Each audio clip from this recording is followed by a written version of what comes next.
Hello everyone. Before we start, make sure to like and subscribe to the channel. And leave a comment with where you're from and what time you're watching.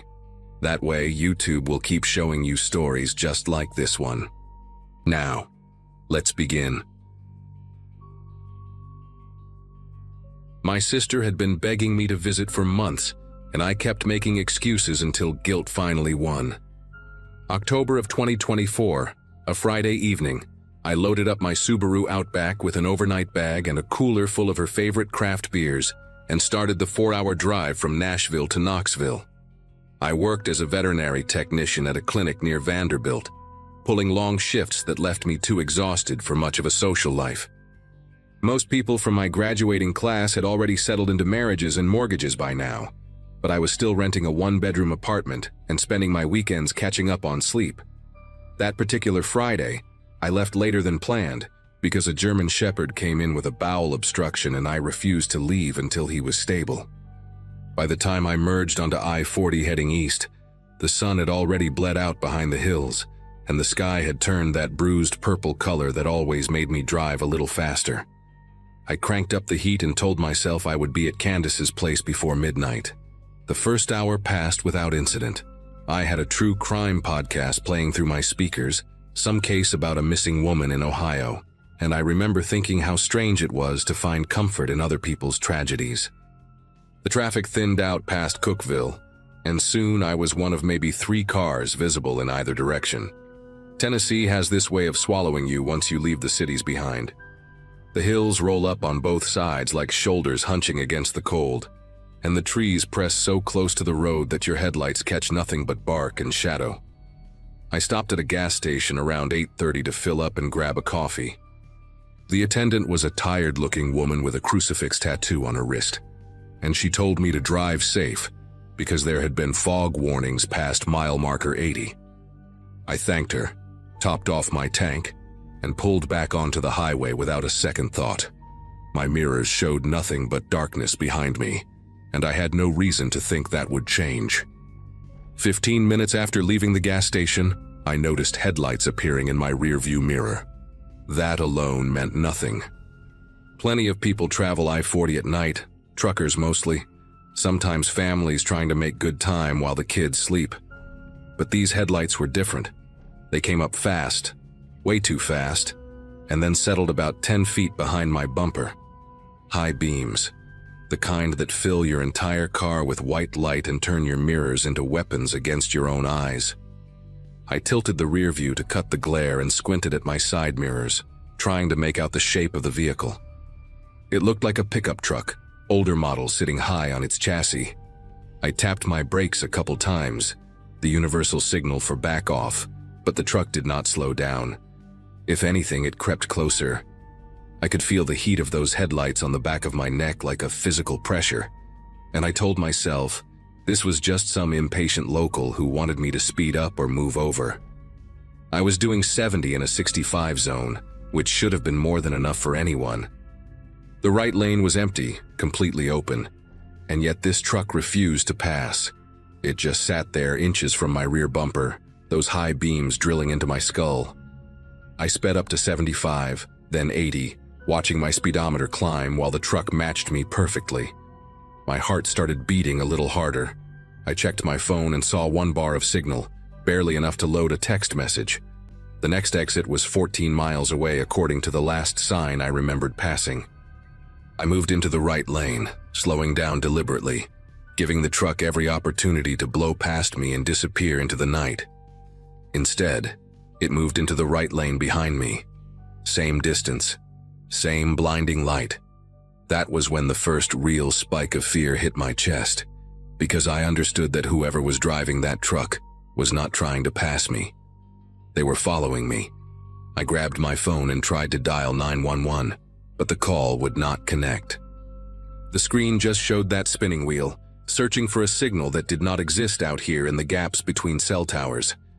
I threw the phone onto the passenger seat and gripped the steering wheel with both hands, knuckles tight, mind racing through options. The highway stretched ahead in a long straight line with no exits, no gas stations, nothing but guardrails and trees and the occasional mile marker reflecting my headlights back at me. Then the truck accelerated. I watched it swing into the left lane, engine roaring loud enough that I could hear it over my own car. And for one hopeful second, I thought the driver had finally gotten bored and decided to pass. But the truck did not pass. It pulled up alongside me, matching my speed exactly. And then it started drifting toward my lane. Not fast, slow and deliberate, like a predator testing how its prey would react. I jerked the wheel right and heard my tires bite into the rumble strip along the shoulder, that violent vibration shaking through the frame of my car. The truck pulled back into the left lane and I steadied myself, breathing hard, trying to keep my car centered. My side mirror caught a glimpse of the driver for just a moment when we passed beneath an overhead light. Male, broad shoulders, baseball cap pulled low. I could not see his face, just the shape of him hunched forward over his steering wheel. The truck dropped back behind me again, resuming its position inches from my bumper, and I realized he was playing with me, testing my reactions, seeing how I would respond to pressure. I had dealt with aggressive drivers before, road rage incidents where someone cuts you off and screams obscenities through their window. But this was different. There was no anger here, no honking, no middle fingers. Just that truck sitting in my mirrors like a patient animal waiting for its moment. I pressed the gas and pushed my Subaru up to 85, watching the speedometer needle climb into territory I had never driven before on a dark highway. The truck matched me. 90, the truck matched me. I was running out of speed and running out of ideas. A sign appeared in my headlights announcing an exit in 2 miles, some town I had never heard of called Granton.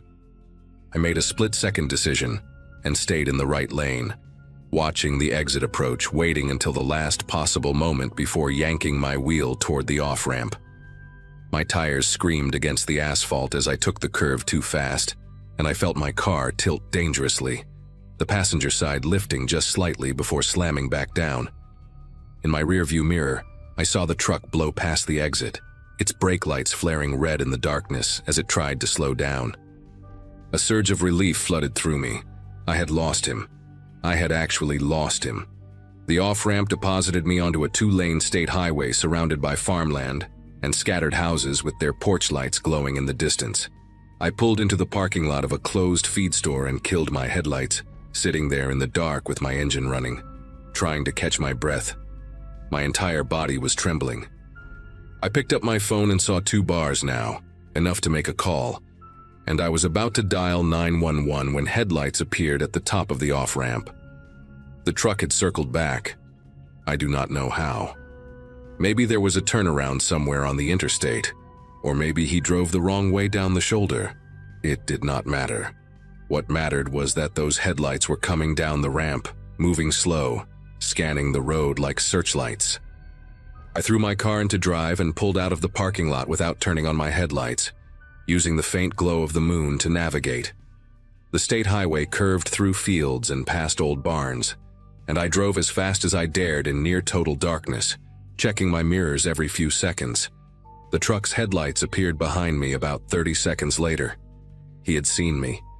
He knew which way I had gone, and then he did something that nearly made me veer off the road entirely. He turned off his headlights too. Now we were both driving blind, 2 dark shapes hurtling through the Tennessee night, and I understood with horrible clarity what he was trying to do. He wanted me to lose track of him.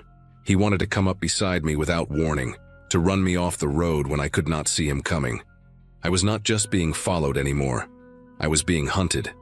I turned my headlights back on because I had no choice. The road ahead curved sharply and I could not navigate it blind. Not at this speed. Not with my heart pounding so hard I could feel it in my teeth. The moment my lights came on, I saw the truck in my side mirror.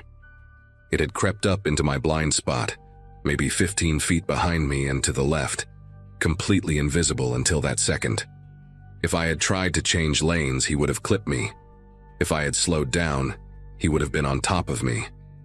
I screamed, actually screamed out loud in my car, and punched the accelerator. The Subaru lurched forward and I took the curve way too fast, feeling my back end swing loose on the gravel shoulder before the tires caught again. The truck fell back slightly, but only slightly. I could see his outline now in my rear view, that dark shape against the darker sky, pacing me like a wolf running alongside a wounded deer. A mailbox flashed past on my right, then another, and I realized I was passing through some kind of rural neighborhood. Houses sat back from the road behind long driveways, their windows dark, their occupants asleep and oblivious to the nightmare unfolding on the road in front of their homes. I thought about pulling into one of those driveways, laying on my horn, begging someone to help me, but I knew that would mean stopping, and stopping meant giving him exactly what he wanted. If I got out of my car, I was dead. I knew that with a certainty that felt like ice in my veins, so I kept driving, scanning the road ahead for any sign of civilization, any gas station or police station or anywhere with people and lights and witnesses. My phone buzzed on the passenger seat and I grabbed it without looking, hitting the speaker button. It was Candace, calling to ask where I was. I started talking before she could finish her sentence, words tumbling out in a rush, telling her someone was following me. Someone was trying to run me off the road. I did not know where I was. I needed help. I needed the police. She went quiet for a second and then her voice came back sharp and focused. She told me to stay on the line. She was calling 911 from her landline right now. Just keep driving. Just keep talking to her. Tell her every road sign I passed. I had never loved my sister more than I did in that moment. I read off every sign I could see. County Road 114. A mile marker with a number I could barely make out. A faded billboard advertising a church revival from 3 years ago. Candace repeated everything back to me, relaying it to the 911 dispatcher on her other phone. The truck stayed behind me, close but not closing the gap, like he was waiting for something. Then I saw lights ahead. Not headlights, but fixed lights, the kind that meant a building, a business, something other than empty farmland. As I got closer, I could make out the shape of a large structure with a parking lot, and my heart nearly burst with relief when I recognized what it was. A way station for commercial trucks, the kind with a small office building and those bright fluorescent lights that stay on all night. There was a semi parked in the lot, its cab dark, but its presence meaning someone was probably sleeping inside. I pulled into that parking lot going 60 miles an hour and slammed on my brakes so hard the seatbelt cut into my chest. I threw open my door and ran toward the office building screaming for help, not caring how crazy I looked, just needing to get inside, needing walls between me and whoever was in that truck. The truck had followed me into the parking lot. I heard its engine behind me, heard the crunch of gravel under its tires, and then I heard something else. Sirens. Distant but getting closer. That beautiful wailing sound cutting through the night air. The truck stopped. I turned around, standing in the pool of light outside the way station office, and I watched the driver. I still could not see his face, just that silhouette behind the windshield, that shape that had been hunting me for the last 20 minutes. He sat there for maybe 5 seconds, engine idling, and I knew he was looking at me. I could feel his eyes even if I could not see them. Then he threw the truck into reverse, backed out of the parking lot, and disappeared down the road in the opposite direction. The semi-driver had woken up and was climbing out of his cab, asking me what was wrong, and I just collapsed against the wall of the office building and started crying. The police arrived about 4 minutes later. They found me still sitting there, shaking, trying to explain what had happened while Candace stayed on the phone with me the entire time. They never caught him. I gave the officers everything I could remember. Dark pickup truck, older model, maybe a Ford or a Chevy from the late 90s. Male driver, large build, baseball cap. No license plate because I never got a clear look at it in the dark. They put out a bulletin, searched the surrounding roads, checked traffic cameras at the interstate exits. But the truck had vanished like it had never existed. A detective called me 2 weeks later and told me they had found 3 other reports from women who described similar incidents on that same stretch of I-40 over the past year. Same tactics, high beams, tailgating, trying to force them off the road. None of them got a plate either. None of them could identify the driver. He was still out there, the detective said, and all they could do was increase patrols and hope someone eventually got lucky enough to catch him in the act. That word stuck with me. Lucky. Like surviving was just a matter of chance. I still drive to Knoxville to see Candace, but I never take that route anymore. I add an extra hour to my trip by going through Chattanooga instead, and I always leave in the morning when the sun is high and the roads are full of other cars. Sometimes at night, when I am driving home from work and headlights appear in my rearview mirror, I feel my chest tighten and my grip on the wheel go white. It only lasts a second before I remind myself that I am safe, that I am in the city, that not every set of headlights belongs to him, but some part of me knows that I will never fully stop checking my mirrors. Some part of me is still on that dark road in Tennessee, still running, still waiting for the moment when those high beams reappear and the hunt begins again. I think about the other women sometimes, the ones who reported similar encounters, and I wonder how many more there are who never said anything at all. I wonder if any of them were not as fortunate as me. And I wonder, every single time I get behind the wheel after dark, if tonight is the night he finds someone else.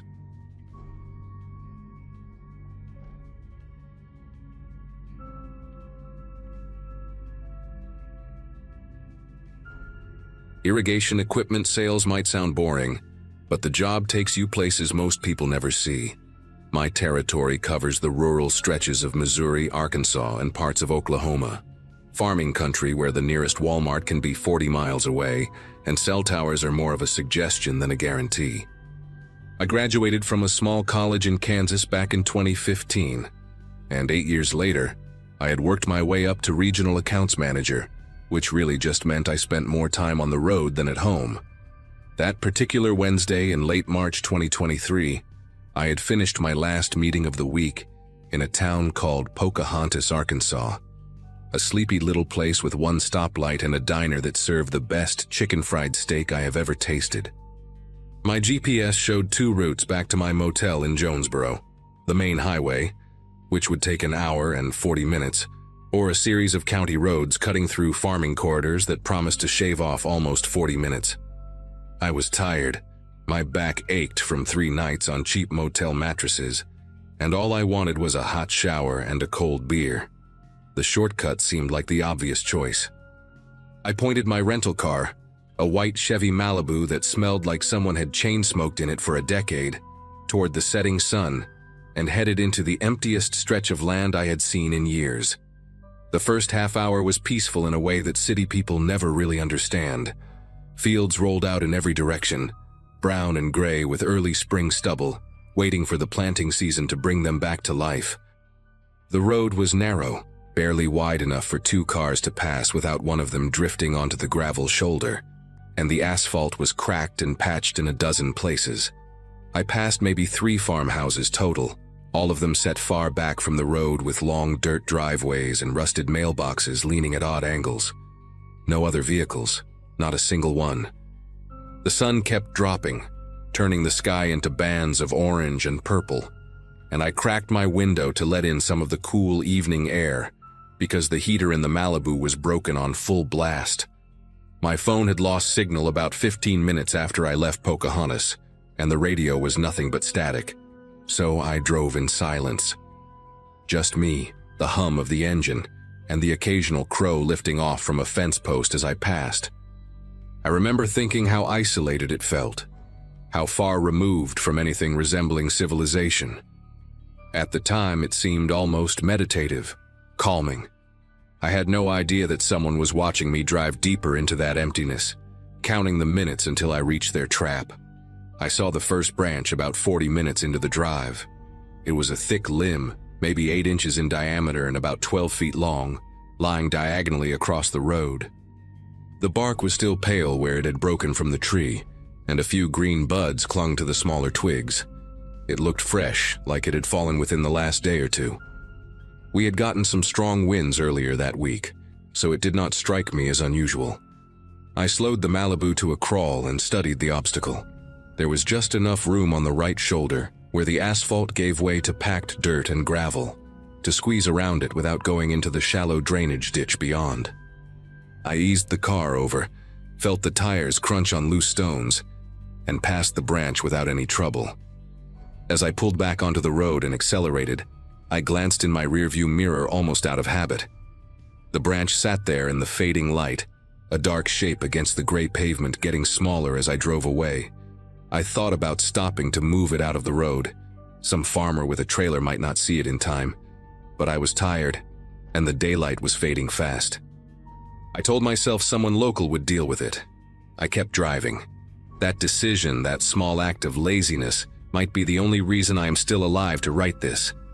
Maybe 3 or 4 minutes passed.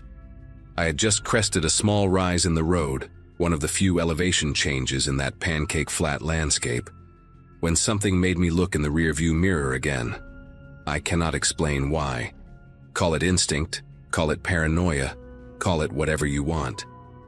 But I looked, and what I saw turned my entire body cold. 2 figures stood in the road behind me, right where the branch had been. They were maybe 300 yards back, but I could see them clearly enough in the last light of the sunset. 2 men, both wearing dark clothing, and they were dragging something across the asphalt. It took me a second to process what I was seeing, and then it clicked. They were pulling the branch back into place, not to the side of the road, across it, blocking it completely. I watched them position it, watched them step back to examine their work, and then both of them turned and looked in my direction. I do not know if they could see me watching them in my mirror, but it felt like they could. It felt like they knew exactly where I was and exactly what I was doing. My foot pressed down on the gas pedal without any conscious decision from my brain, and the Malibu surged forward. The speedometer climbed from 40 to 50 to 60. I needed to get out of there. I needed to find a main road, another car, a farmhouse with lights on. Anything. The GPS on my phone was useless without signal. But before I had lost connection, it had shown this road continuing straight for another 6 or 7 miles before intersecting with a larger county route. 6 miles. At 60 miles per hour, that was 6 minutes. I could do 6 minutes. I gripped the steering wheel so tight my knuckles ached, and kept my eyes locked on the road ahead, scanning for any sign of civilization, any indication that I was getting closer to safety. The fields blurred past on either side, darker now as the sun slipped below the horizon, and the Malibu's headlights clicked on automatically, cutting 2 pale beams through the gathering dusk.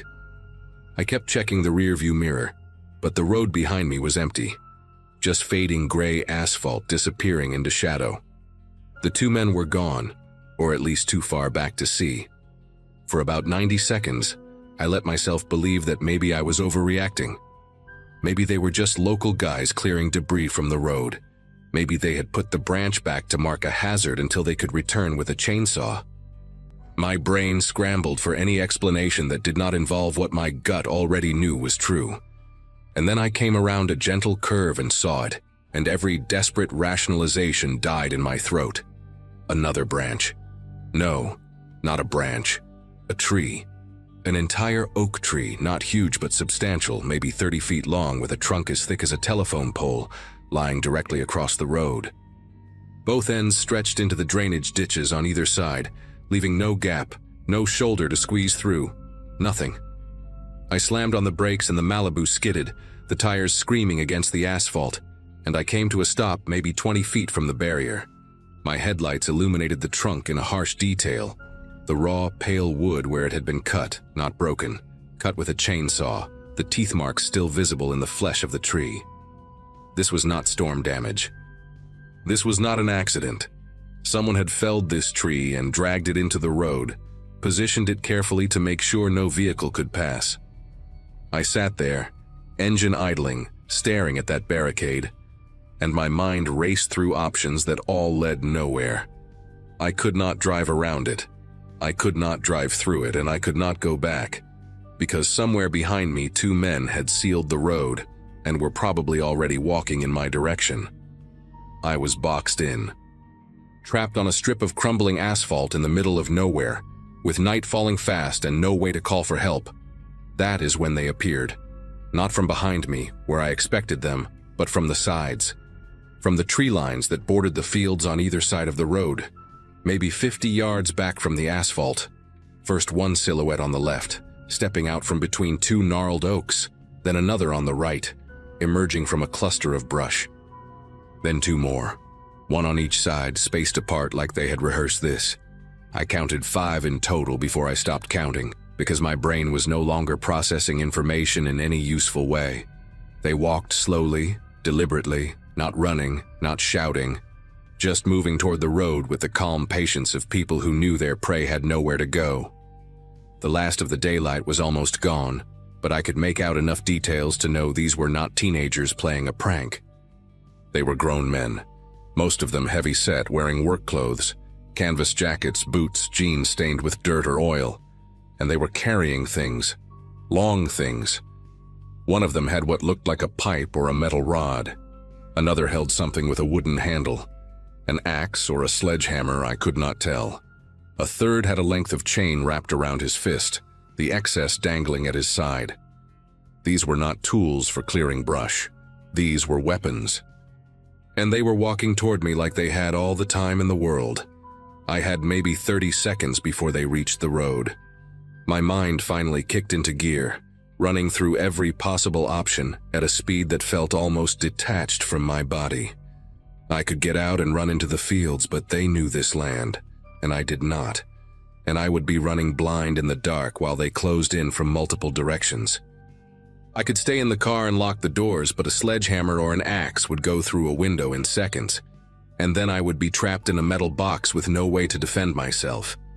I could try to ram the tree blocking the road, but it was solid oak and the Malibu was a mid-sized sedan. At best, I would destroy the front end of the car and disable my only means of escape. None of the options were good. All of them ended with me dead or worse on this empty stretch of road where no one would find me for days. But then I looked at the tree again, really looked at it, and I noticed something. The trunk was thick, yes, but the branches extending from it were not. On the far right side, where the tree's crown had fallen into the ditch, the limbs were thinner, some of them no thicker than my arm. And beyond them, on the other side of the ditch, was an open field. Flat, bare, recently plowed. If I could get enough speed, if I could hit that section at the right angle, maybe, just maybe, I could smash through the smaller branches and make it into that field. I did not give myself time to second guess. The men were maybe 40 yards away now, close enough that I could hear one of them shout something to the others. A harsh, guttural sound that I could not make out, but that sounded like a command. I threw the Malibu into reverse and floored the accelerator. The tires spun, caught, and the car lurched backward. I covered maybe 50 feet before I slammed the brakes, yanked the wheel hard to the right, and shifted into drive. The engine roared as I pressed the gas pedal to the floor. The speedometer climbed, 20, 30, 40, and I aimed the car at the far right edge of the fallen tree, where the branches were thinnest, where the ditch was shallowest, where I had the best chance of breaking through. The headlights bounced wildly as the car hit the gravel shoulder, then the slope of the ditch, and for a terrible second the whole vehicle tilted like it might roll. But the wheels found traction in the soft earth, and the Malibu plowed forward, smashing into the tangle of branches with a sound like 100 bones snapping at once. Wood exploded across the hood and windshield. Something cracked against the side mirror and tore it clean off. I felt the car buck and shudder as it climbed over debris, felt the undercarriage scrape against something solid, and then, impossibly, miraculously, I was through. The field opened up in front of me, dark and endless under the first stars of the evening. The ground was soft from recent plowing, and the Malibu's tires sank a few inches into the loose soil, but the car kept moving. I did not slow down. I did not look back. I just drove, bouncing across the furrows at 30 miles an hour, the steering wheel jerking in my grip as I fought to keep the car pointed in a straight line. Behind me, I could hear shouting, angry, frustrated voices carrying across the empty field, but they were getting fainter with every second. No headlights followed me, no engines roared to life. They had not expected me to do this. They had planned for someone who would stop, who would panic, who would make the mistake of getting out of the car or trying to reason with them. They had not planned for someone desperate enough to destroy a rental car to escape. I drove for what felt like an eternity but was probably only 5 or 6 minutes, crossing field after field, crashing through a low barbed wire fence at one point, until finally, I saw lights in the distance. A farmhouse. A real one, with a porch light on and trucks in the driveway.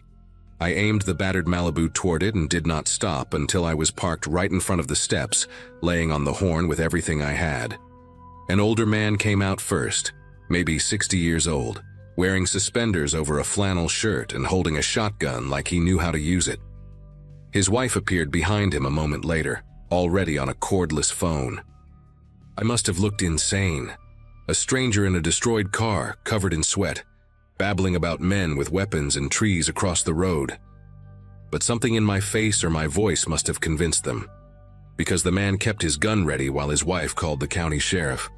I sat on their porch steps, shaking so hard I could barely hold the glass of water they gave me, and waited for the sirens. It took almost 40 minutes for the deputies to arrive, and another hour for them to check out the road I had described. When they came back, their faces told me everything I needed to know before they said a word. The tree was gone. The branch was gone. There was no sign that anything had blocked that road at all. Just some tire tracks in the dirt shoulder and a few broken twigs scattered across the asphalt. No men, no weapons, no evidence that any of it had happened. One of the deputies, a younger guy with a buzz cut and skeptical eyes, asked me 3 times if I had been drinking. I had not. I had not taken any drugs. I was not hallucinating, but I could see in their faces that they did not believe me. They took my statement, gave me a ride back to my motel in Jonesboro, and told me to call if I remembered anything else. I did not sleep that night. I sat in my motel room with the chain on the door and a chair wedged under the handle, staring at the ceiling and replaying every second of what had happened. The next morning, I returned the destroyed Malibu to the rental company and paid the damage fees without complaint. It was worth every penny. I called my boss and told him I was taking a few personal days. Then I drove home to Kansas, taking only major highways the entire way, and I did not stop for anything except gas at well-lit stations with plenty of other cars around. In the weeks that followed, I did some research. I found a few scattered reports online, Reddit threads, local news archives, true crime forums, about similar incidents in rural areas across the South and Midwest. Fake accidents, staged breakdowns, trees or debris blocking isolated roads. Most of the stories ended with the victim escaping, like me, but a few ended with people simply disappearing, cars found abandoned, missing persons reports that went nowhere. The common thread in all of them was isolation. These people, whoever they were, targeted travelers on back roads, people who would not be missed right away, people whose disappearance could be written off as an accident or a runaway. I never found out who the men on that road were. I never found out what they wanted from me, and part of me hopes I never do.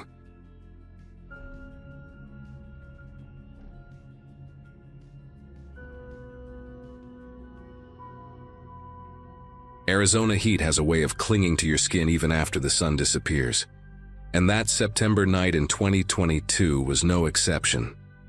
My name is Carolyn, and I had just turned 34 2 weeks before accepting a job offer that would change everything. Phoenix seemed like the fresh start I needed after spending my entire adult life in El Paso. Same apartment, same dead-end office job, same faces at the grocery store who still remembered me as the quiet girl from high school. A friend from college had connected me with a position at a marketing firm downtown, and for the first time in years, I felt something close to hope.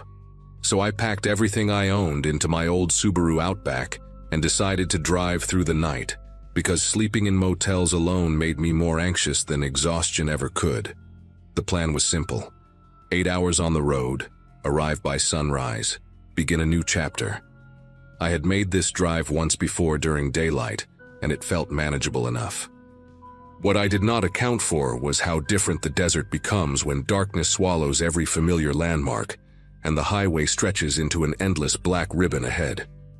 By midnight, I had passed Tucson, and was somewhere between Picacho and Casa Grande, though the specifics blurred together after hours of nothing but headlights, cutting through emptiness. The radio had given up on me about 40 miles back, cycling through static and fragments of Spanish stations that faded in and out like whispers. I remember glancing at my phone, no signal, not even a single bar, and thinking how isolated this stretch of road truly was. There were no streetlights out here, No billboards, no signs of civilization beyond the occasional reflective mile marker that flashed green in my headlights. My coffee had gone cold hours ago, and I was running on adrenaline and the promise of a bed waiting for me in Phoenix. That was when I noticed the temperature gauge on my dashboard creeping upward, the little needle inching toward the red zone with a slowness that felt almost deliberate. I told myself it was nothing, maybe just a sensor glitch from the old car acting up, but deep down I knew that needle had never lied to me before. Within minutes, the needle was buried in the red, and a thin wisp of steam began curling up from beneath the hood. I gripped the steering wheel tighter and started looking for somewhere to pull over. But there was nothing, just flat desert on both sides, scrub brush and darkness stretching toward mountains I could not see. The steam grew thicker, flooding across the windshield until I could barely make out the road in front of me. I had no choice. I eased onto the narrow shoulder, gravel crunching under my tires as the car rolled to a stop. When I turned off the engine, the silence hit me like a wall. No crickets, no wind, nothing but the ticking of hot metal and my own heartbeat pounding in my ears. I sat there for a moment, hands still on the wheel, trying to process how completely alone I was. My phone was useless. The nearest town was at least 30 miles in either direction, and I knew absolutely nothing about car engines beyond where to put the gas. I popped the hood release but stayed inside, remembering something my father told me years ago about letting an overheated engine cool down before touching anything. The dashboard clock read 12:47. I figured I would give it 20 minutes, maybe 30, and then check the coolant reservoir and hope for the best. Outside my windows there was nothing but black, the kind of darkness that city people never truly experience, where the sky and the land merge into one indistinguishable void. I leaned my head back against the seat and tried to steady my breathing, telling myself this was just a minor inconvenience, that cars overheat all the time, and I would be back on the road soon enough. That was when I saw headlights appear in my rearview mirror, small at first, growing larger as a vehicle approached from the direction I had come. Relief washed through me for exactly 3 seconds before the headlights went dark. The vehicle was still coming. I could hear the engine now, a low rumble growing closer, but whoever was driving had turned off their lights completely. My first instinct was to start my car and drive, overheated engine or not, but my hands would not cooperate. I watched in the side mirror as the shape materialized out of the darkness. An old pickup truck, maybe from the 80s, with a dull paint job that seemed to absorb what little moonlight there was. It pulled up about 20 feet behind me and stopped. The engine cut off. For a long moment nothing happened, and I sat there barely breathing, telling myself it was probably just someone checking if I needed help. A good Samaritan who turned off his lights because why? I could not think of a single reasonable explanation. Then the driver door opened with a metallic creak that echoed across the empty desert, and a man stepped out. He was tall and lean, wearing dark jeans and a work jacket despite the lingering heat. I could not see his face clearly, just the outline of him standing there, watching my car. His hands hung at his sides but slightly behind his hips, like he was holding something or hiding something. I could not tell which. He started walking toward me with slow, deliberate steps, and every nerve in my body screamed at me to do something. I hit the lock button, even though I was almost certain the doors were already locked, and the click seemed impossibly loud in the silence. The man stopped about 5 feet from my window. He tilted his head to one side, and when he spoke, his voice was calm, almost friendly, like we were neighbors chatting over a fence. "Carolyn," he said. Just my name. Nothing else. I felt the air leave my lungs. I had not told anyone my name on this trip. I had not stopped anywhere except a gas station outside of Tucson where I paid at the pump and never spoke to a soul. My luggage was in the trunk, out of sight, with no visible tags. There was no possible way this stranger on a pitch-black road in the middle of nowhere could know my name, and yet he had said it like he had known me my whole life. I did not respond. I could not. My throat had closed up, and my mind was racing through every true crime podcast I had ever listened to, every news story about women who vanished on empty highways, and were found weeks later in shallow graves. The man took another step closer and leaned down slightly, bringing his face near the window. In the faint glow of my dashboard lights, I could finally see him. Weathered skin, maybe mid-50s, with deep-set eyes that caught the light in a way that made them look almost colorless. He had a scar running from his left eyebrow down to his cheekbone, old and faded, and his lips were cracked from the dry desert air. "Engine trouble," he said, not as a question, but as a statement. "I can get it going again for you. Just pop the hood and step out for a minute." His voice remained pleasant, conversational, as if he were offering to help a friend change a flat tire. But his eyes never blinked, not once, and they stayed fixed on my face with an intensity that made my skin prickle. I shook my head, and finally found my voice, though it came out barely above a whisper. "I already called for help," I lied. "Someone is on their way." The man smiled at that, a slow spreading of his lips that revealed teeth too white for his worn face. "No signal out here," he said, tapping his own chest pocket where presumably a phone sat. "Checked myself about 10 miles back. Nothing until you hit Casa Grande." He knew. He knew I was lying, and he knew I was trapped, and the way he said it, matter of fact, almost gentle, was worse than if he had screamed at me. I gripped my phone anyway, holding it up as if it were some kind of shield, and he just watched me with that patient expression. Then he began circling my car, moving around the front toward the passenger side with those same unhurried steps. I heard his fingers drag along the hood as he walked, a soft scraping sound that seemed impossibly loud. When he reached the passenger window, he stopped and tapped on the glass 3 times with his knuckle. Tap, tap, tap, like a polite visitor waiting to be let in. "Carolyn," he said again through the glass, "you should not be out here alone. Bad things happen to women on roads like this." I wanted to scream, but there was no one to hear me. I wanted to drive, but my engine was dead. All I could do was sit there, paralyzed, as this man who somehow knew my name continued his slow orbit around my vehicle. He moved to the back now, and I twisted in my seat to keep him in sight, watching as he paused by the trunk and ran his hand along the metal like he was petting an animal. "Nice car," he called out, his voice slightly muffled. "Subaru, reliable, except when they overheat, of course." He laughed softly at his own observation, and the sound of it made something twist in my stomach. I thought about the pepper spray buried somewhere in my purse on the passenger seat, but the idea of taking my eyes off him long enough to dig for it seemed impossible. He completed his circle and returned to my driver's side door, standing so close now that I could see the stitching on his jacket. Without warning, he grabbed the door handle and yanked, hard. The whole car shook, but the lock held, and I heard myself let out a small cry that sounded pathetic even to my own ears. He did not seem frustrated by the locked door. If anything, he seemed amused.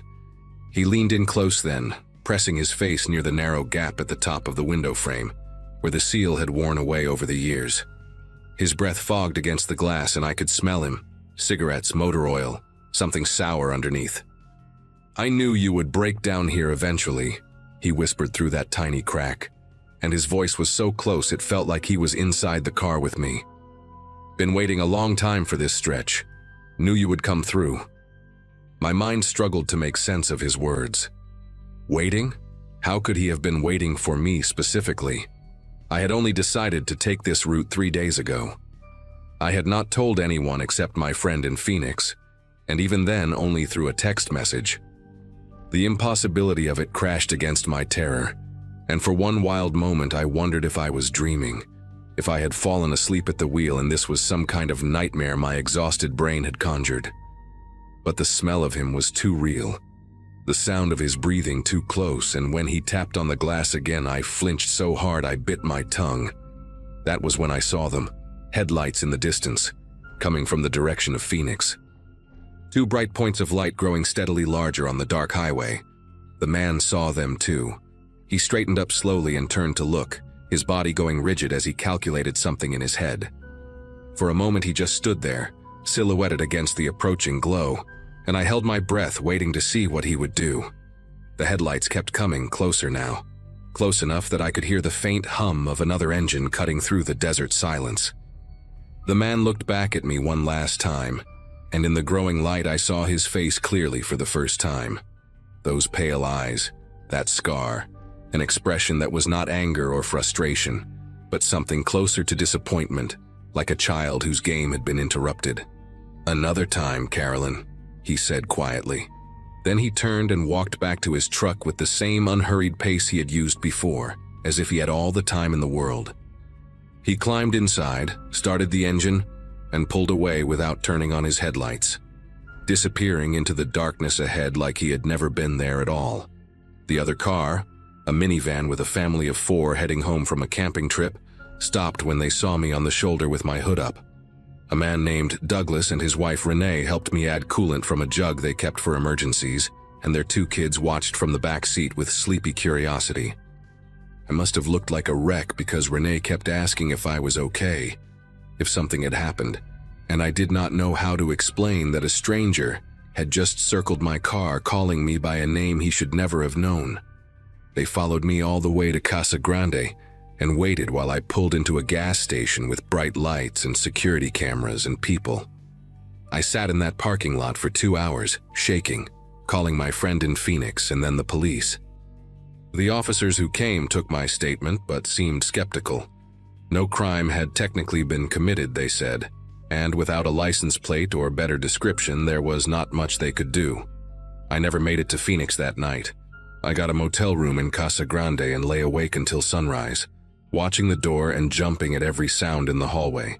It took me 3 weeks to figure out how he knew my name, and the answer made everything worse. I had stopped at that same gas station outside Tucson dozens of times over the years during visits to Phoenix, always paying at the pump, always thinking I was anonymous. But there was a rewards card linked to my credit card, one I had signed up for years ago and forgotten about, and every transaction printed my full name on their system. A friend who worked in retail told me that anyone with access to the register could see customer names attached to pump purchases. I do not know if that man worked there, or knew someone who did, or had some other way of tracking vehicles that passed through. I do not know how he knew my car would overheat on that specific stretch of road. Maybe he had followed me before and noticed the steam. Maybe he had even done something to cause it during one of my earlier stops. The possibilities spiraled in my head for months until I had to force myself to stop thinking about it or go insane. I live in Phoenix now, and I have not driven through that stretch of desert since that night. When I visit family in Texas, I fly. I traded in the Subaru for a newer car with better locks and a built-in GPS tracker that my brother can monitor from his phone. I changed my name on every rewards card, every account, everything that might print my information on a receipt somewhere. And sometimes, late at night when I cannot sleep, I think about what would have happened if that minivan had not appeared when it did. If Douglas and Renee and their 2 sleepy kids had decided to take a different route home. The man said, "Another time," like it was a promise, and for a long while I expected him to keep it. But 3 years have passed, and I have never seen that old pickup truck again. Never heard that calm voice say my name through a car window. Maybe he found someone else. Maybe he is still out there on some dark road, waiting for another woman to break down in exactly the right spot. I try not to think about it too much, but I always check my rearview mirror now, and I never let my gas tank drop below half, and I will never again drive alone through the desert at night. Some lessons you only need to learn once.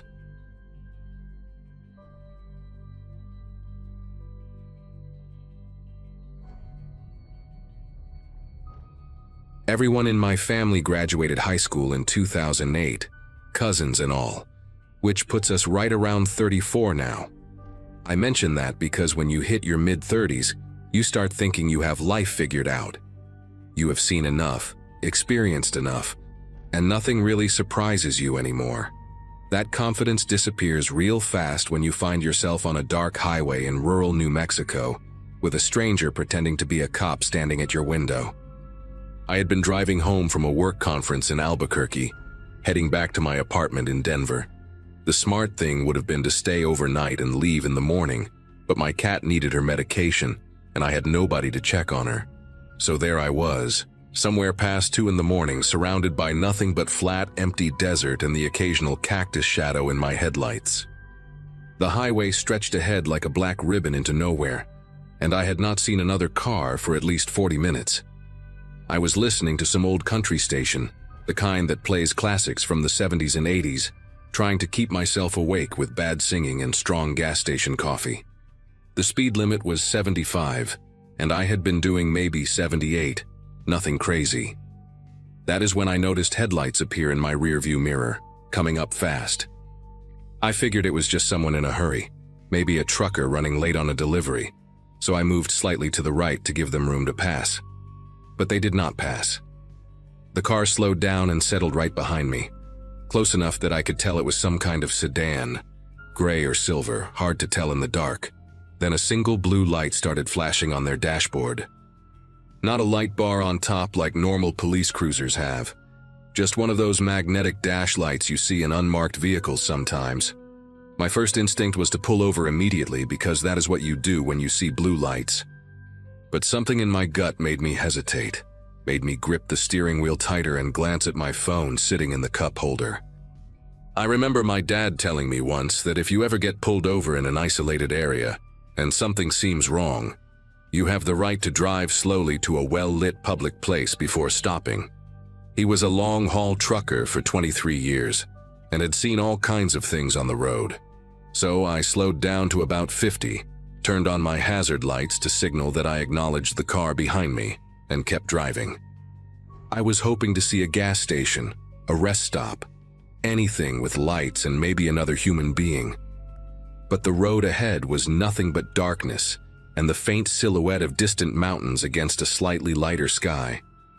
The sedan stayed right on my tail, that blue light pulsing steadily. After about 2 miles of this, I heard a short burst from what sounded like a police siren, just a quick yelp, and I knew I could not keep going without making things worse. There was a wide shoulder coming up on the right, gravel and dirt, and I pulled over there with my heart beating so hard I could feel it in my throat. The sedan pulled up behind me, maybe 15 feet back, and killed the blue light but left the headlights on, pointed directly at my mirrors. I could not see anything behind me except blinding white glare. I rolled my window down about 3 inches, just enough to talk through, and waited. It took him a long time to get out of his car, longer than any traffic stop I had ever experienced. When he finally approached, he came up fast, almost jogging, and stopped right at my window with a heavy flashlight already shining in my face. He was a big guy, over 6 feet, wearing dark pants and a black jacket with no visible patches or markings. His belt had a holster on it, and I could see the grip of a handgun, but nothing else that looked like standard police equipment.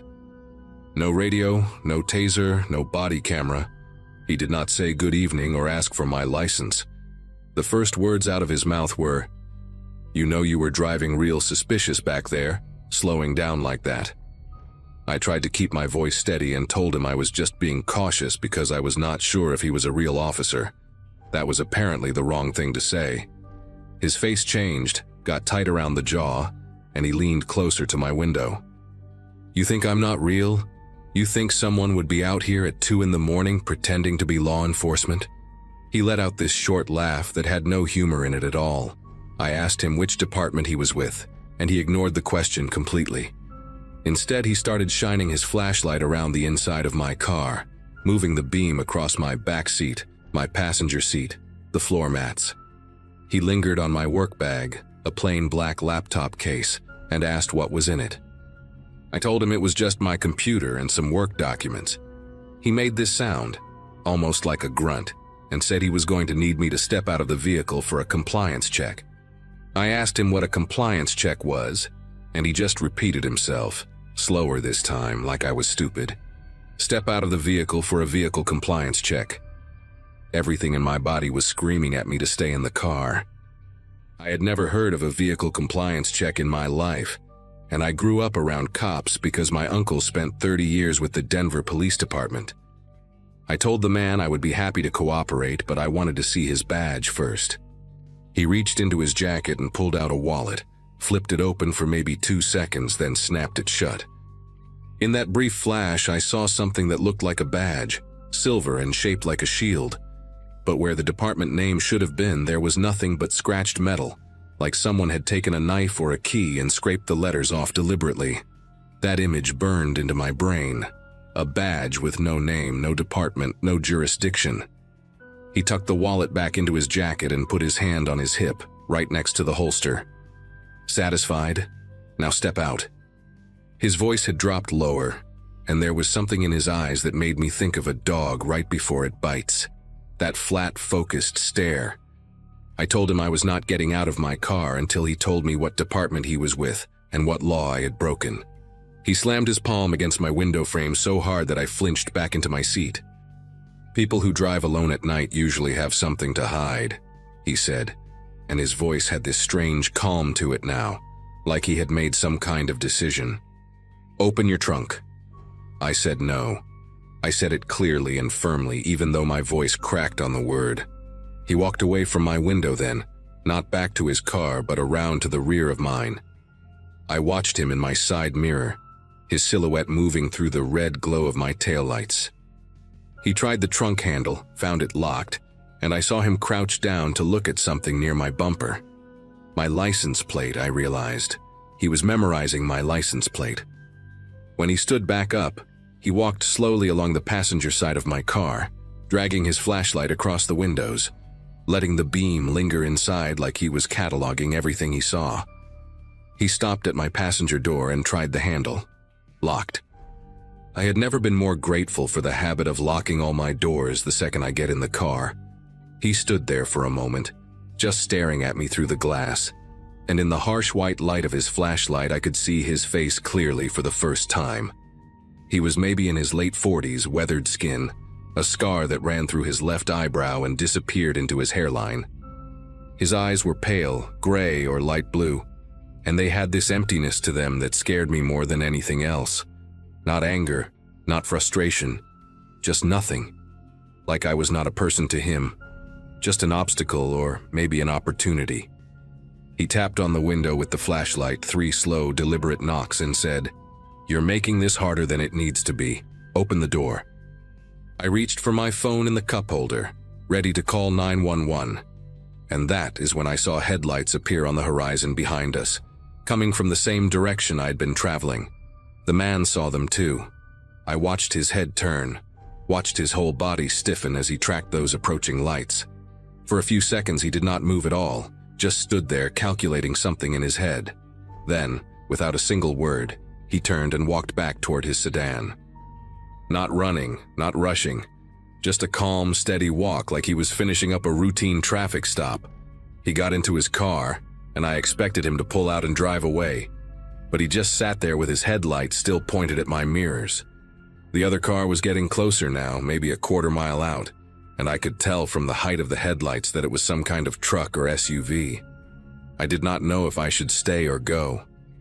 Part of me wanted to floor it and get as far away as possible, but another part of me thought maybe this other driver could help, could be a witness, could at least confirm that I was not losing my mind. I sat there gripping the steering wheel, watching the approaching headlights grow brighter. The truck passed us without slowing down.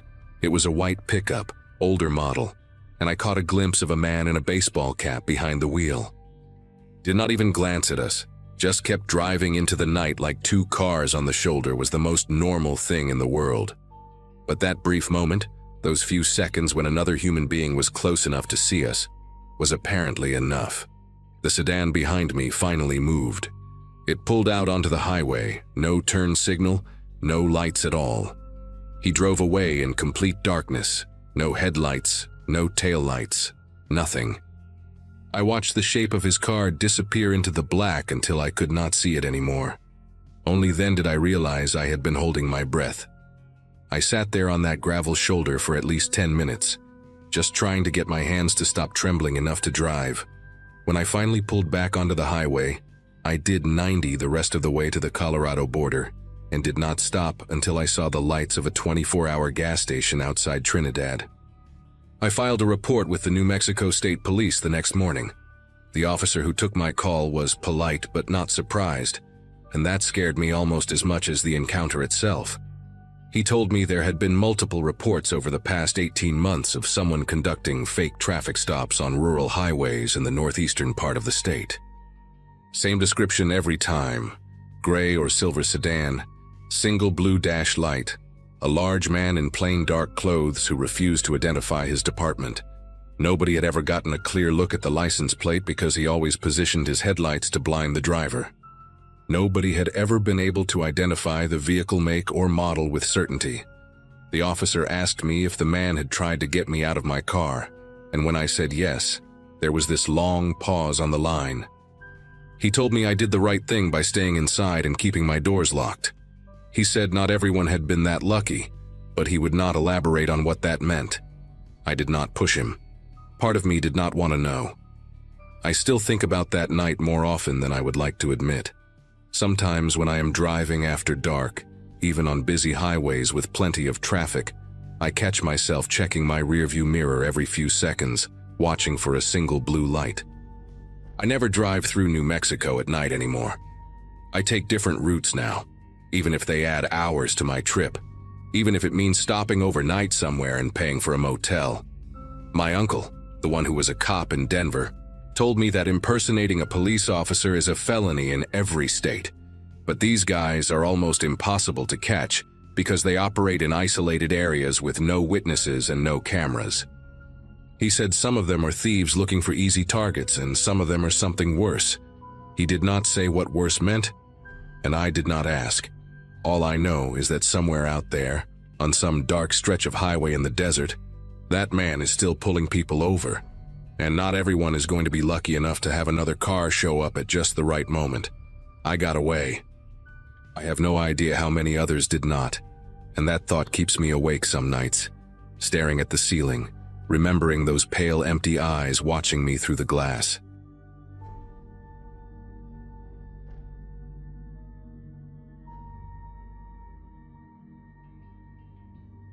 Anyone who has driven through rural Oregon knows how fast civilization disappears once you leave the main highways.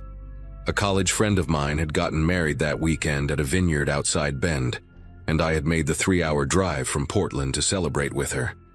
By the time the reception wound down and I said my goodbyes, the sun was already sinking behind the Cascade Range, painting the sky in deep oranges and purples. I had graduated from Portland State back in 2012, spent over a decade building a career in healthcare administration, and thought I knew these roads well enough to take a shortcut. My GPS showed a 40-minute detour due to construction on the main route, but there was an alternative, a narrow county road that would shave off almost half that time. I remember thinking how peaceful it looked on the map, just a thin gray line winding through national forest land. That decision, made in the fading light of a Sunday evening, nearly cost me everything. The first few miles were unremarkable. Dense stands of Douglas fir pressed close on both sides, their branches forming a canopy that blocked what little daylight remained. I passed a single farmhouse about 2 miles in, its windows glowing warm yellow, and then nothing, just endless forest in the growing darkness. My phone lost signal almost immediately, which I expected out here, so I had downloaded the route beforehand. The road began to climb and twist, each curve revealing more of the same empty wilderness. I had the radio on low, some public station playing jazz, and I remember feeling almost hypnotized by the rhythm of the turns. Left, right, left again, the steering wheel moving smoothly through my hands. There were no other cars, no signs of life, just the hum of my engine and the occasional flash of reflective markers on the roadside. I checked the clock on my dashboard, 7:47 in the evening. According to my calculations, I had about 12 more miles before this road connected back to the highway. That is when I came around a sharp bend and saw the sedan. It was an older model, maybe a late 90s Buick or something similar, dark green with patches of rust eating through the paint near the wheel wells.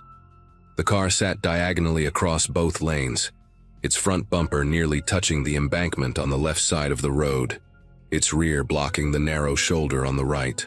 Both front doors hung open like broken wings, and the hazard lights blinked in a slow, dying rhythm, that amber pulse barely visible, as if the battery was almost drained. My first thought was accident. Someone had lost control on the curve, maybe hit a deer and needed help. I eased off the gas and let my Subaru roll to a stop about 30 feet behind the sedan. The headlights illuminated the scene in harsh detail. Empty driver's seat, empty passenger seat, a wadded fast food bag on the dashboard. No movement, no one calling for help. Just those weak hazard lights blinking against the wall of black forest. I sat there for maybe 10 seconds, engine idling, trying to make sense of what I was seeing. Something about the positioning of the car nagged at me. It was too deliberate, too perfectly placed to block the entire road. A real accident would have left skid marks, broken glass, maybe a dent in the guardrail. But the asphalt was clean, and the sedan looked undamaged except for its age. I was reaching for my phone out of habit, forgetting I had no signal, when I caught movement in my peripheral vision. On the right side of the road, maybe 15 feet into the tree line, something shifted in the underbrush. At first I thought it was an animal, a deer or a coyote disturbed by my headlights.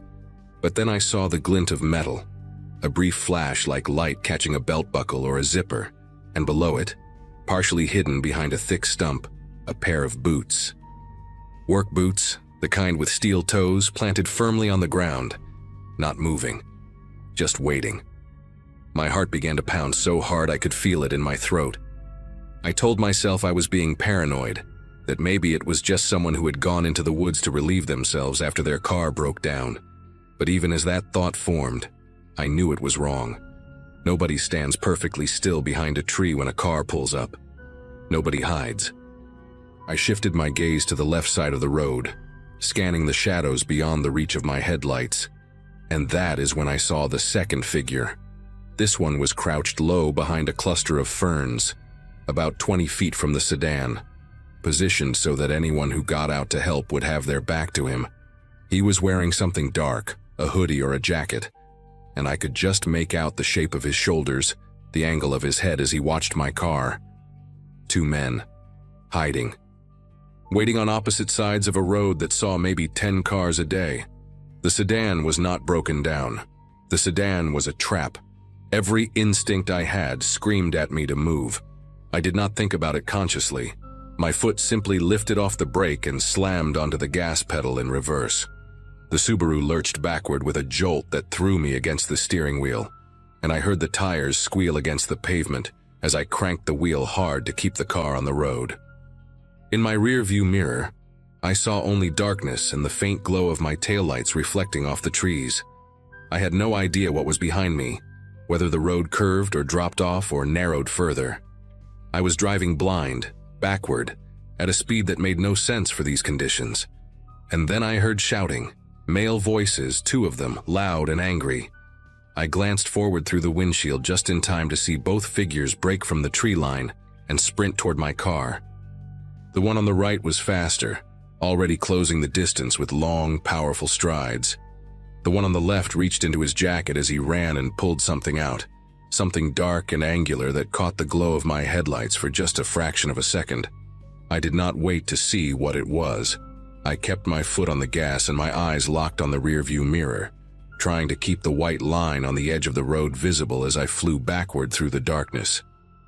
The engine roared in protest at the high RPMs, and the whole car shuddered as I hit a pothole I never saw coming.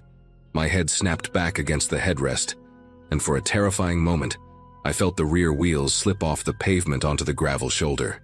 I corrected hard, yanking the wheel to the left, and the Subaru fishtailed before finding the road again. Behind me, or ahead of me now, from their perspective, I could still hear the men shouting, their voices growing fainter but not faint enough. I risked another glance forward and saw one of them had stopped running. He stood in the middle of the road, illuminated by my headlights, and he was holding something up to his face. A phone. He was taking a picture of my license plate. The other one had not stopped. He was still coming, and he was close, maybe 40 feet away and closing fast. The road curved sharply to the right about 100 yards back. I remembered it from the drive-in, remembered the yellow warning sign with the arrow. If I hit that curve at this speed, going backward, I would go straight off the road and into the ravine. I had maybe seconds to make a decision. I could keep reversing and pray I remembered the curve correctly, or I could try to turn around. There was no room for a three-point turn, but I had seen truckers do something once on mountain roads, a sort of controlled spin where you use the momentum to whip the car around. I had never tried it. I had no idea if my Subaru could even do it, but the alternative was driving blind into a curve I could not see, with a man sprinting toward my window and another one recording my plate so they could find me later. I made my choice. I jerked the wheel hard to the left and stomped on the brake with one foot while keeping the other on the gas. The car screamed. The tires howled against the asphalt, and for one horrible, endless second, I felt the entire vehicle pivot on its axis like a carnival ride, the world spinning outside my windows in a blur of black trees and white headlight beams. The car came to a stop facing forward. I do not know how. I do not know if it was luck or physics or some deeply buried instinct that made me ease off the brake at exactly the right moment. But suddenly, I was pointed in the right direction, my headlights cutting down the road I had just reversed through, and my foot found the gas pedal before my brain even registered what had happened. The Subaru shot forward with a surge of acceleration that pushed me back into my seat. In my rearview mirror, I caught a glimpse of the man who had been chasing me. He had stopped in the middle of the road, his silhouette frozen in the red glow of my taillights, watching me escape. The other one, the one with the phone, had disappeared back toward the sedan. I did not slow down. I did not look back again. I just drove, my headlights bouncing off the trees as I pushed the car faster than I should have on that narrow, winding road. My breath came in short, ragged gasps, and I realized I was making a sound somewhere between a sob and a scream, this high-pitched noise that did not even sound human. The speedometer climbed past 50, then 60, on a road that probably should not have been driven faster than 35. I have no memory of the next several miles. My body drove while my mind tried to catch up with what had just happened. I remember gripping the steering wheel so tightly that my knuckles ached for days afterward. I remember the taste of metal in my mouth, that copper flavor you get when adrenaline floods your system. I remember flinching at every shadow, every branch that moved in my headlights, convinced that another car would appear around every bend to cut me off. But nothing came. The road stayed empty, and eventually the trees began to thin, and I saw a glow on the horizon that meant civilization. When I finally reached the highway, I pulled into the first gas station I saw, a brightly lit Chevron with a few cars at the pumps, and a teenager in an orange vest collecting shopping carts from a little grocery store next door. I parked crookedly across two spaces, stumbled out of my car, and vomited onto the pavement. The teenager stared at me. A woman filling her tank asked if I was okay. I could not answer. I just stood there, bent over with my hands on my knees, shaking so hard I thought I might collapse. The woman at the pump ended up calling 911 for me. Her name was Jolene, and she stayed with me until the police arrived, holding my arm and telling me to breathe, just breathe. 2 deputies from the county sheriff responded within 15 minutes, and I told them everything.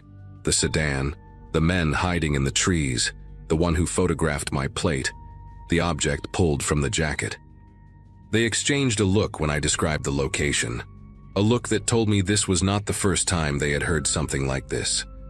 One of them, a stocky man with a gray mustache named Deputy Farrell, told me I was lucky. He said there had been 3 similar incidents on rural roads in that area over the past 18 months. Cars blocking the road, people flagging down drivers with fake emergencies. 2 of those drivers had stopped to help. One had been beaten, robbed, and left unconscious in a ditch. The other, a woman traveling alone like me, had never been found. Her car turned up 2 weeks later in a field outside Redmond, stripped for parts, her purse still sitting on the passenger seat. They never caught anyone. No witnesses, no cameras, no evidence except the cars left behind. I filed a report that night and gave them every detail I could remember. The green sedan, the rust spots, the work boots, the dark hoodie, the way one of them ran with long strides like an athlete. Deputy Farrell told me they would send a patrol to check the road, but when they got there an hour later, the sedan was gone. No tire marks, no footprints. Nothing to prove that any of it had happened except my word and the scrapes on my rear bumper, where I had clipped something during that desperate reverse. I changed my license plate 2 days later just in case. I installed a dash cam in my car. I stopped taking shortcuts through rural areas even in daylight. For months afterward, I checked my mirrors constantly, convinced I would see that green sedan following me, those two figures waiting at the end of my driveway. That feeling has faded now, mostly, but it never fully goes away. Sometimes when I am driving at dusk and the road gets a little too empty, a little too quiet, I remember those boots behind the stump, that flash of metal in the trees, and I press the gas pedal just a little harder.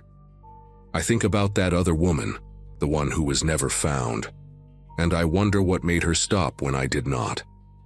Maybe she was braver than me. Maybe she was just unlucky. Either way, I know exactly how close I came to disappearing on that road, and I will carry that knowledge with me for the rest of my life.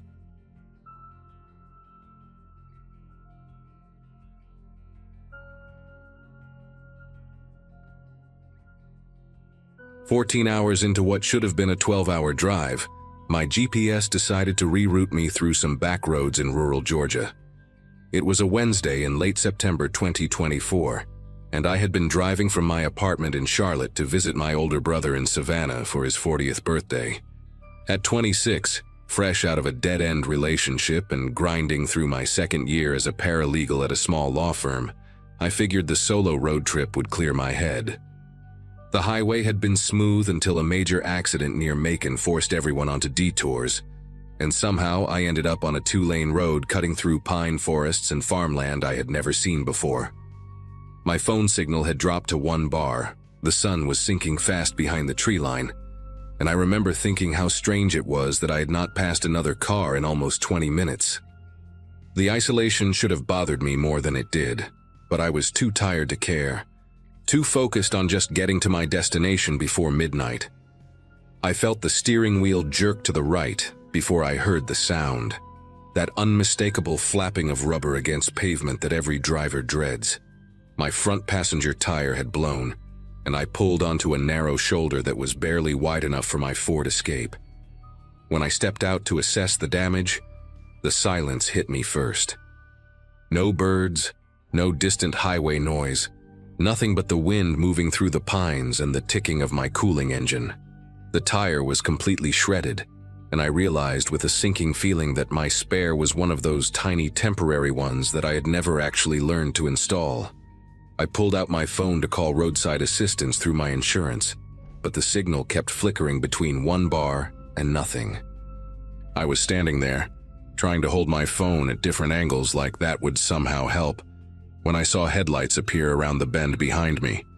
A tow truck, moving slow, its yellow roof lights cutting through the growing dusk like it had been waiting for me. The truck pulled up behind my car and a man stepped out.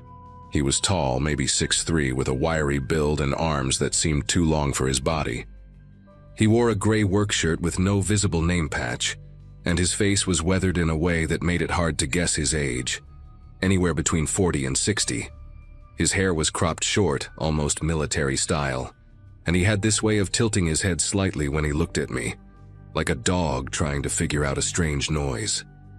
He smiled, but it was the kind of smile that never quite reached his eyes, and when he spoke, his voice was calm, almost too calm, like he had rehearsed this exact moment. He asked if I needed help, said he had seen my hazard lights from a mile back. I thanked him but told him I was calling my insurance for roadside assistance. He nodded slowly, then said something that made the hair on my arm stand up. He said all the local shops were closed for the night, and that my best bet was to let him tow me to a private lot about 15 miles down the road where I could wait safely until morning. I told him I appreciated the offer, but that I would rather wait for my insurance company to send someone. He did not move, just stood there with his hands in his pockets, studying me with that tilted head. The smile faded, and he said waiting out here was not a good idea, that this stretch of road got dangerous after dark. I asked him what he meant by dangerous, and he just shrugged and said there had been incidents, people getting hurt, cars getting stolen. He stepped closer, close enough that I could smell cigarette smoke and something else, something metallic on his clothes. He said he was just trying to help, that I was a young woman alone on an empty road, and that not everyone out here had good intentions.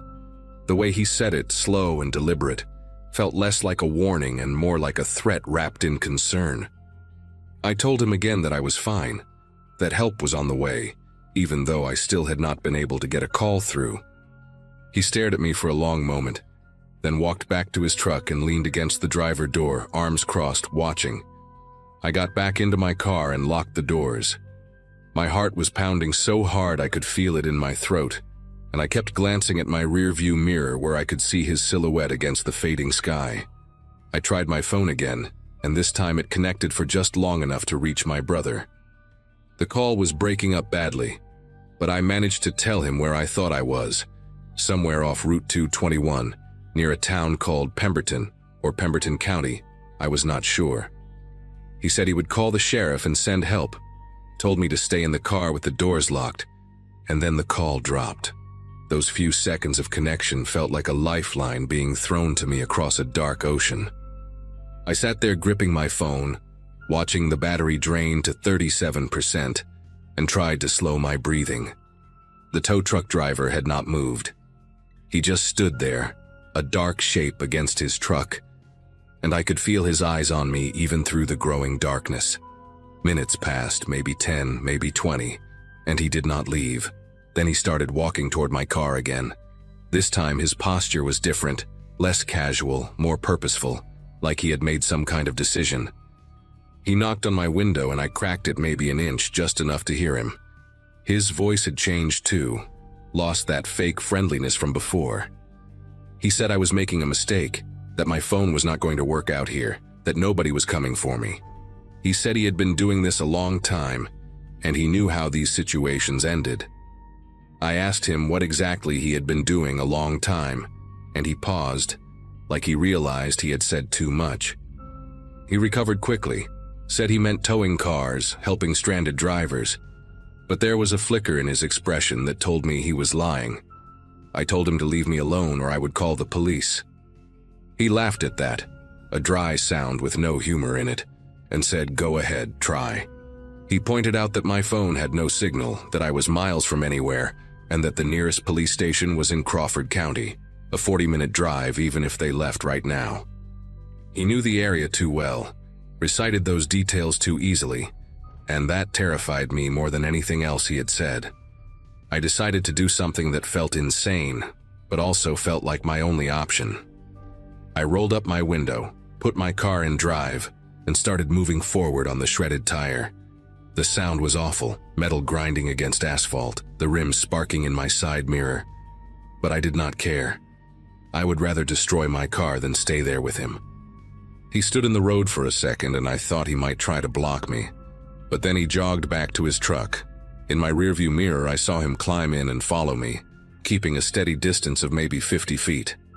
He did not try to pass me or run me off the road, just followed, his headlights filling my car with harsh white light. I drove like that for what felt like forever, but was probably only 3 or 4 miles, my rim throwing sparks, my steering wheel vibrating so hard my arms ached. I kept looking for any sign of civilization, a house, a gas station, another car, but there was nothing. Just trees and darkness and that tow truck behind me like a predator trailing wounded prey. Then I saw lights ahead. Not headlights, but the blue and red flash of a police cruiser. I have never felt relief like that in my entire life. This wave of emotion so strong that tears started running down my face before I even realized I was crying. A Crawford County Sheriff's deputy had been dispatched after my brother called, and he'd been driving up and down Route 221 trying to find me. I pulled over and practically fell out of my car, waving my arms, and the deputy got out with his hand on his holster. Behind me, the tow truck had stopped about 100 yards back. For a moment it just sat there, engine running, and I pointed at it, trying to explain through my gasping breaths that the driver had been following me, pressuring me, refusing to leave. The deputy shined his flashlight toward the truck, and I saw something I will never forget. The driver making a slow, deliberate U-turn and driving away. No rush, no panic, just calm and methodical, like this was not the first time he had been interrupted. The deputy, a guy named Weston with a thick Georgia accent and kind eyes, sat me down in his cruiser and let me catch my breath.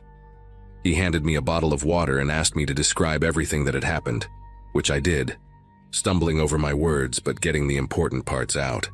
When I mentioned the name on the side of the tow truck, I had noticed it earlier but my brain had been too panicked to process it. He frowned and asked me to repeat it. I told him it said something like, "Reliable roadside" or "Reliable recovery." But now that I thought about it, the lettering had looked wrong, uneven, like it had been applied recently and maybe not professionally. Weston typed something into his computer, waited, then looked at me with an expression that made my stomach tighten. He said there was no registered towing company by that name in Crawford County, or any of the surrounding counties.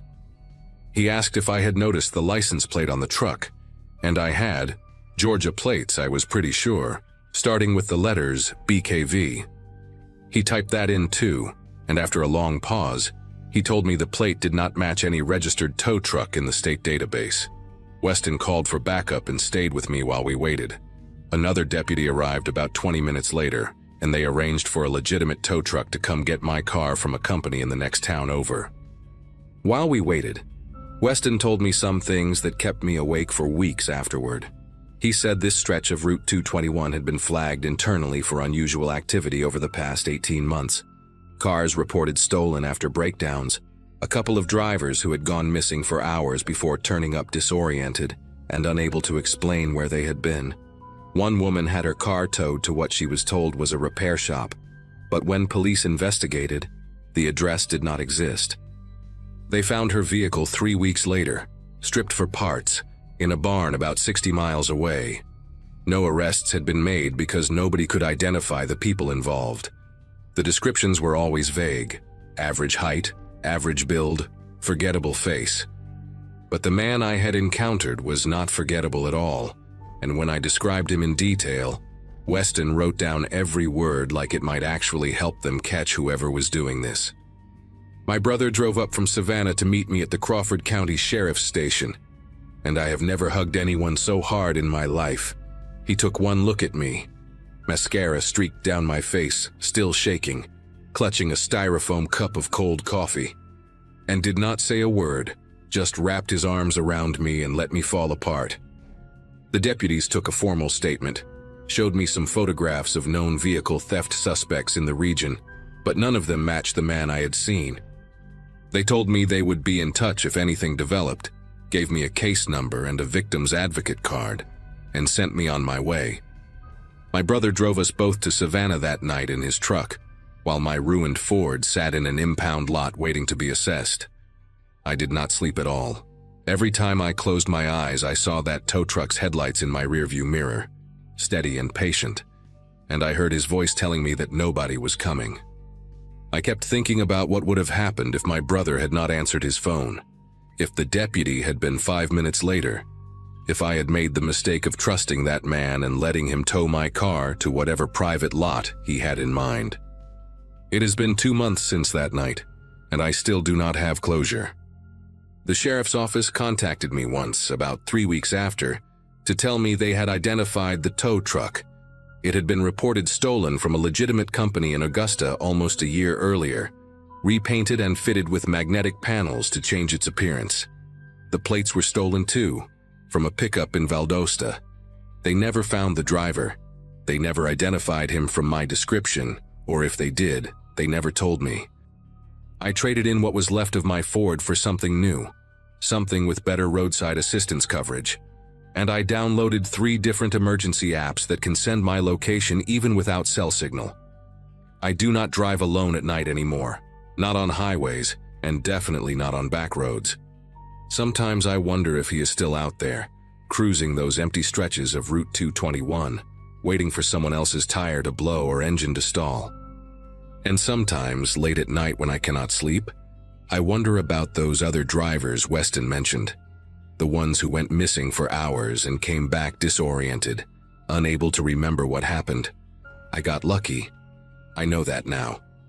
but I cannot stop thinking about the ones who were not lucky at all, and what exactly that man had planned for me if I had made the mistake of saying yes.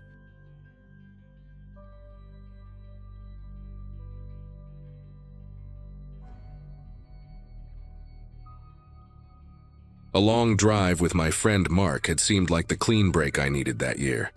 I'd just left a job that had drained me to the bone, and he was moving across the country for a new position, so I offered to ride along and help with the haul. By the time we reached that rural rest area, the kind of place that felt forgotten by most maps, our conversations had thinned into tired rambling. The air outside carried this strange stillness, like everything was holding its breath. A single SUV sat a few spaces down, engine humming softly. Inside it, a guy leaned toward the woman in the passenger seat, speaking low, his jaw moving with this sharp precision that felt confrontational even from a distance. The woman didn't react at all. She stared straight ahead, eyes wide, the kind of stiffness that made her look carved out of wax. Mark muttered something about needing to pee before he passed out, so we headed toward the building. The restroom lights flickered with that sickly yellow tint that shows every crack in the tiles. I remember washing my hands and feeling this weird pressure in my chest, a sense that something was happening outside while we weren't looking. When we walked back out, the night felt slightly different, like it had shifted a few degrees somehow. The SUV wasn't where we'd left it. It had rolled forward and angled itself right across the exit lane, like it was waiting for us. The woman inside had turned her head toward us now, and the expression on her face didn't match the stillness from before. It had this frozen, terrified quality, like she wanted to scream but couldn't make a sound. As we approached my car, the guy in the SUV didn't even glance our way. He was talking on speakerphone, his voice suddenly casual, almost cheerful. The words didn't fit the moment. "Yeah, we'll keep things quiet. No one needs to know anything yet." His tone had that unsettling confidence some people get when they believe they're in complete control of a situation. Mark shot me a look, the kind where concern fills in the blanks without either of us needing to say anything. The woman's eyes tracked us, and I swear there was a pleading glint there, something desperate trying to reach out past the glass. I felt my throat tighten because I didn't know whether to help, run, or pretend none of it was happening. We left quickly, driving in silence for a good 30 minutes before either of us could piece together words. The plan had been to push through until dawn, but neither of us had the energy, so we pulled into a roadside motel that looked worn but open, the kind with a buzzing vacancy sign and a parking lot lit by tired floodlights. While Mark checked us in, I glanced around the lot, trying to shake the lingering tension from the rest area. For a moment, it worked, until a familiar shape rolled quietly past the road and into the lot. The same SUV, lights off, slow enough that it barely seemed to move. My chest tightened again, and every instinct screamed that this wasn't coincidence. The vehicle settled near the far corner as if trying not to draw attention, though the darkness surrounding it made the intention obvious. Something was following us, and we still didn't understand why. We got to our room and locked the door immediately, both of us pretending not to be as rattled as we were. The place had that typical roadside layout, 2 thin rooms sharing one flimsy wall that you could probably punch through if you were angry enough. Mark tried to play it cool, flipping through channels like noise alone could anchor us back to normal. I remember standing near the window, staring at the parking lot through the slit of the curtain. The SUV was still there, engine off, no movement inside. Just a dark outline waiting in the corner like it belonged to the shadows. I kept thinking about the woman's face from earlier, the way her eyes had locked onto mine, wide and silent, begging without a voice. That image clung to me harder than anything the man had said. Sometime after midnight, the tapping started. Soft at first, so quiet I thought it was just the building settling or maybe a tree brushing against the siding. But it came again. 3 light taps, spaced evenly, almost intentional. Mark muted the TV immediately. We both stared at the wall between our room and the next, the one that felt too thin to be a barrier against anything serious. The tapping repeated, a little firmer, like someone testing how much pressure they could use before drawing attention. I whispered Mark's name, but he didn't answer. He just walked toward the wall with that cautious, slow step, like he expected it to move or crack open. Then came a sound that didn't fit tapping at all. A muffled shuffle, something dragging softly against the carpeted floor just on the other side. We didn't want to call the front desk at first. It felt dramatic, like maybe we were overreacting to a long day and too little sleep. But then a new sound cut through any doubt, a low, strained exhale, the kind someone makes when they're forcing themselves to stay quiet. That was enough to send Mark reaching for his phone. While he dialed, I stepped back from the wall, feeling this weird sense that someone was mirroring my movements just inches away. Dispatch said they'd send a patrol, and while Mark explained the situation, I kept watching the window, half expecting to see the SUV pull right up to our door. Instead, the parking lot stayed still, unnervingly still, as if the whole world had paused while something in the next room tried not to be heard. 10 minutes later, someone knocked on our door, but it wasn't law enforcement. It was softer, slower, the same rhythm as the tapping earlier. Mark and I didn't move. We just stared at each other, stuck in that moment where you're afraid even to breathe too loudly. Whoever was outside didn't knock again. Instead, footsteps moved past our door and down the walkway, stopping somewhere near the far end of the building. We heard a door open, just a small creak, and then everything went silent again. A few minutes later, the patrol car finally arrived, lights flashing faintly against our curtains. Relief washed over me, but only for a second because I suddenly realized I had no idea who or what the officers were about to find on the other side of that wall. The officers knocked on the room next to ours, announcing themselves. No answer. They knocked again, louder this time, and the whole mood of the night shifted. You could hear it in the air, the tension, the expectation. One officer tried the handle and the door pushed open without resistance. Mark and I stepped closer, watching from our doorway even though we knew we shouldn't. The room was empty, completely empty. Bed untouched, lights off, no luggage, no signs anyone had settled in at all. What got me wasn't the emptiness. It was the lingering scent of cheap cologne mixed with something metallic, something sharp, like someone had just left in a hurry. The officers exchanged a quick look, the kind that says we're not writing this off as nothing. They did a sweep of the walkway, checking doors and corners, but whoever had been in there, or whatever, was gone without a trace. When they came to talk to us, the desk clerk appeared too, stepping quietly into the hallway. He was an older guy with a nervous habit of rubbing his thumb across the side of his palm. He listened as we explained the SUV, the tapping, everything. The moment Mark described the man at the rest area talking on speakerphone, the clerk's whole posture stiffened. He lowered his voice and said something that made every hair on my body lift. If it's the same man I think it is. He's stayed here before, never under the same name. Always checks in late, always with a woman, and she never speaks. Not once. His eyes shifted toward the officers like he regretted saying it out loud. The officers didn't dismiss him. They wrote everything down, including the SUV's description, though part of me could tell they already sensed how slippery this situation might be. Eventually, the patrol car left to scan the nearby roads, and the clerk insisted we move to a room near the front desk for the rest of the night. He handed us a new key card with this slow, deliberate caution, like he was afraid the man might appear behind us at any second. Mark grabbed our bags and we followed the clerk down the walkway, glancing over the railing toward the parking lot every few steps. The SUV was gone. No engine hum, no lights, no silhouette lurking in the dark corner where it had been earlier. The space where it sat looked wrong in a way I can't explain, like the asphalt itself felt relieved to be rid of it. We tried to sleep, but every sound, pipes ticking, cars passing on the highway, the thud of someone closing their door, kept pulling us back into that night's dread. I kept imagining that woman, the way she looked at us, like she had one last chance to reach someone before disappearing for good.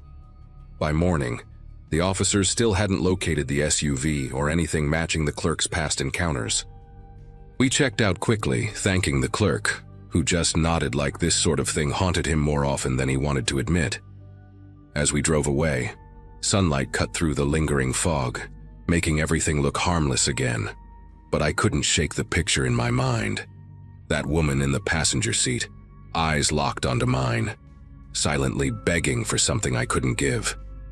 Mark and I barely spoke for the next few hours, and when we finally did, neither of us tried to make sense of what happened. Whatever that man was involved in, whoever that woman was, they vanished as quickly as they appeared. The only concrete resolution we ever got was knowing we'd left that motel alive, and that sometimes the scariest things aren't supernatural at all. They're just people moving quietly through the cracks of the world, hoping no one notices.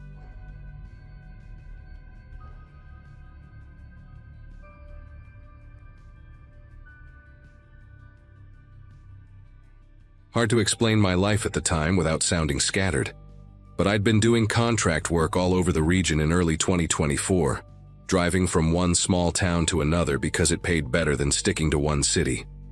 That week I was heading north after a job that ran long, running on gas station coffee, and a playlist I'd already heard way too many times. Mid-afternoon, somewhere between towns I'd never heard of, my front right tire started giving this uneven wobble, like the whole wheel was shifting its weight every few seconds. I pulled over, checked it, didn't see anything obvious, but the sound unnerved me enough that I didn't want to risk another 50 miles on it.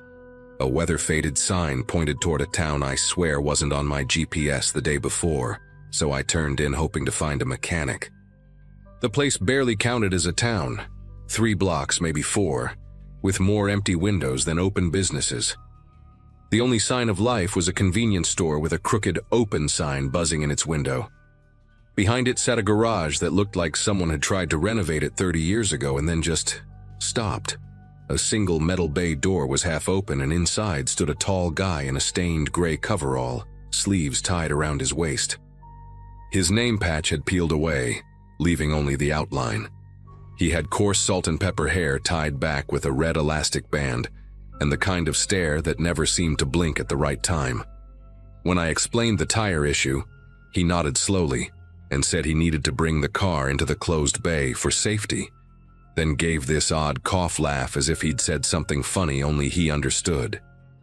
I tried insisting that I could just wait outside, but he shook his head and pointed me toward a door beside the garage marked "Customers." The latch was removed, just a smooth metal plate where one should have been. He opened it with a key from his pocket and told me it would only take a little while. The room inside felt wrong the moment I stepped in. Not dangerous, just trapped. The windows were boarded from the inside with mismatched planks, some nailed in diagonals like someone was trying to keep things out, or in. The only furniture was a sagging couch and a vending machine stocked with snacks that expired months ago. When he shut the door, I heard the click of a lock even though there was no latch on my side. That was the first moment a faint tremor of worry started crawling up my spine. Minutes dragged into an hour, then 2 with no sound of tools, no voices, no movement from the garage. I tried knocking on the door, then pressing my ear against it, but all I could hear was a low hum from the vending machine and the whistle of wind sneaking through the boards. By the 3rd hour, I couldn't sit still anymore. I started searching the walls and found a small storage door tucked behind the vending machine, the bottom corner warped as if someone had kicked it once and lost. Bracing all my weight, I pushed until the wood groaned and snapped inward. The gap led to a narrow storage corridor, dimly lit by a single bulb dangling from a frayed cord. At the end of it, a doorway opened into the back of the garage, and that's when I saw my car, parked exactly where I'd left it, completely untouched. Next to it were plastic bins stacked in neat columns, each filled with items that didn't belong together: backpacks, jackets, travel toiletries, even a baby's shoe.